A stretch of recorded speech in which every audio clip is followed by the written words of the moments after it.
Welcome student, বেদাঙ্ক.com এ তোমাদের স্বাগত।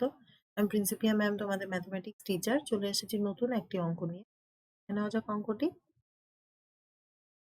25y² + 6xy + x² - 16 = 0 অপেক্ষকের উপরিস্থিত যে সমস্ত বিন্দুতে স্পর্শক x অক্ষের সমান্তরাল তার স্থানাঙ্ক নির্ণয় করো।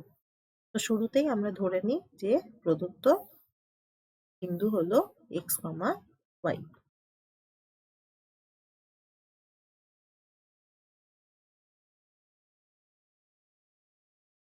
এবং প্রদত্ত বক্রের সমীকরণ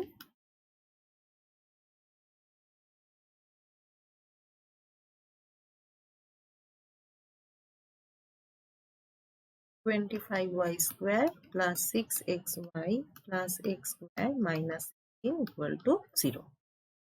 এখন এই অপেক্ষকের x, y বিন্দুতে স্পর্শকের প্রবণতা বের করার জন্য প্রথমেই আমরা এটিকে ডিফারেন্সিয়েট করছি। Differentiating with respect to x we get কি পাবো?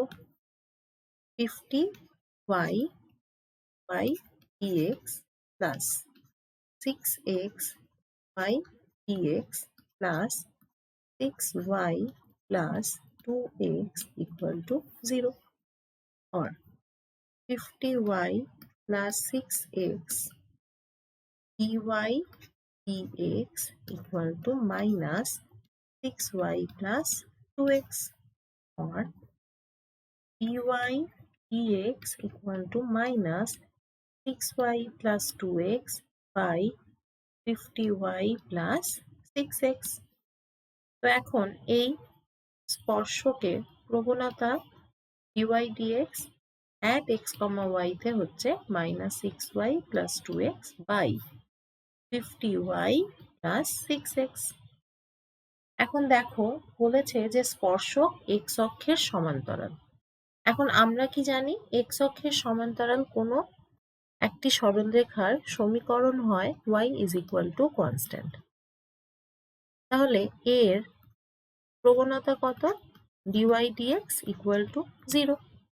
তাহলে শর্ত অনুসারে এই স্পর্শকের যাই প্রবণতা হোক সেটা minus 6y plus 2x by 50y plus 6x এটা 0 হবে, or 6y plus 2x = 0। এখান থেকে কি পাই দেখো? 2x = minus 6y or x = minus 3y। এটাকে 1 নম্বর দিয়ে রাখলাম। এখন দেখো এই x, y বিন্দুটি এর উপরে অবস্থিত। অতএব 25y² plus 6xy plus x² minus 16 = 0, or x এর জায়গায় আমি 1 নম্বর থেকে বসিয়ে দিচ্ছি minus 3y। কি পাবো? 25y² plus 6 into minus 3y into y plus minus 3y whole square minus 16 = 0, or 25y² minus 18y² plus 9y² minus 16 = 0। তাহলে এখান থেকে পাই 16y² minus 16 = 0। তাহলে এখান থেকে y = plus minus 1। তাহলে 1 নম্বর থেকে কি পাই?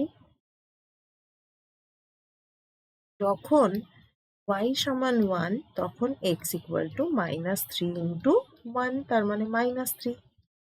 আর যখন y সমান minus 1 তখন x = minus 3 into minus 1, তার মানে 3। তাহলে প্রদত্ত বিন্দুদ্বয় কি হয়ে গেল? minus 3, 1 এবং 3, -1। তাহলে নির্ণেয় বিন্দু minus 3, 1 and 3, -1। Thank you for watching বেদাঙ্ক.com। আরো নতুন নতুন অঙ্কের সমাধান পেতে অবশ্যই বেদাঙ্ক.com ব্রাউজ করুন।